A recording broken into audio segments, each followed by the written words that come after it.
Thank you for using the UNEX Configurator.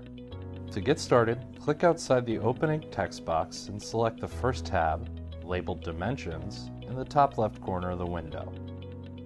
Fill out all the information to match your existing racks. Be sure to specify the manufacturer of your pallet rack beams, as well as the type of upright configuration you intend to use. Once all those dimensions match your rack, navigate to Step 2, labeled Track Types. Here, you can specify exactly what you want to fill your rack with. Set the number of levels, the type of track, the end styles, and everything else in Level 1. If you'd like to duplicate that level, make sure Same as Level 1 is highlighted on the desired level, or deselect those buttons to customize each level individually.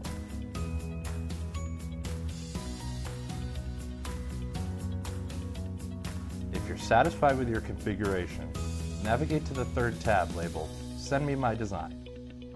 Add your contact information, and you will receive your 3D drawing and a list of materials populated with your selections. And that's all there is to it. You are now ready to configure your custom UNEX solution.